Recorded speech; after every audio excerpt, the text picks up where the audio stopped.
closure in this war since we've already secured a perfect star result, I decided to practice a challenging attack by using my TH15 against their number 1 opponent, a fully maxed TH17. Here's my hero and army setup. My king is equipped with a spiky ball and earthquake boots.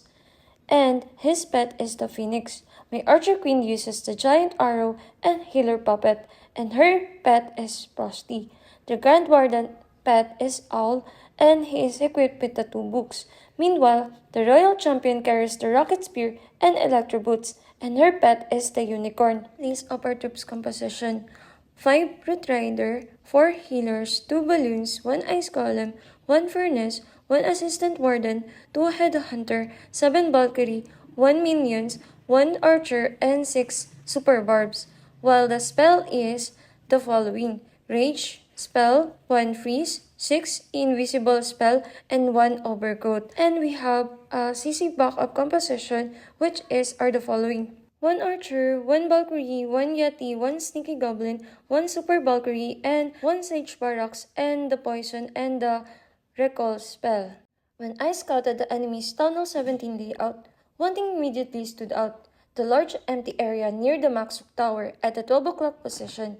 This space created the perfect opportunity for a royal champion charge.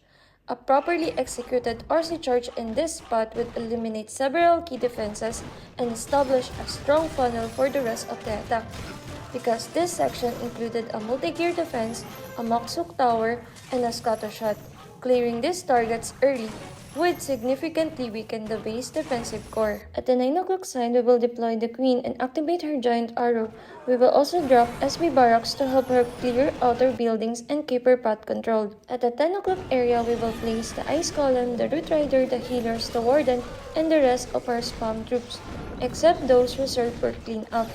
This should give you a clear idea of how the attack will look, and now let's begin. The attack began with the royal champion entering from the 12 o'clock side of the base. I activated her skill early to take down the multi-gear defense. Upon taking down this defense, I just let her be visible, knowing that the hook tower would eventually pull her in. The most crucial part of this step was the timing of the invisibility spells. A single late spell would result in losing the RC instantly, which would cause the entire attack to collapse. By carefully managing her invisibility, she successfully destroyed both scatter shots and created a clean funnel. Once she completed her task, I immediately recalled her to preserve her for the later stage of the attack. While the RC handled the upper side, the archer queen started clearing the 9 o'clock area. I activated her giant arrow and deployed the SB barracks beside her to support her in clearing the side lane. This prevented her from wandering off and ensured proper pathing for the main army. And then, at the 10 o'clock section, I began deploying the main push. I dropped the ice column first, followed by the root rider, balloons, healers, the warden, and then the recalled royal champion. I added a headhunter to deal with the defending minion prince. Before sending the king and Valkyries, I made sure the outer buildings were cleared to prevent them from splitting. I cast overgrowth on the fire speeders, freezing my troops, forcing the entire army to move straight toward the town hall instead of scattering.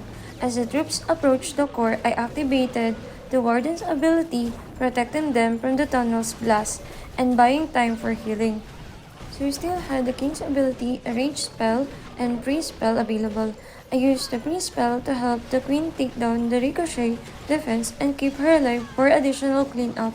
I used the rage spell support and boost the power of my remaining troops, so they could easily take down the remaining buildings and defenses. I saved the king's ability for the tightly packed area of remaining defenses, allowing him to break through quickly and finish up what was left up. We'll wait for the king to reach the final ricochet defense, then activate his ability to help clear nearby buildings and defenses. After that, we'll send our cleanup troops to make sure we don't run out of time. With the end of the attack, the strategy proved effective despite the huge mismatch. This kind of approach is especially useful for situations where you face stronger bases in normal wars, CWL, or ranked matches.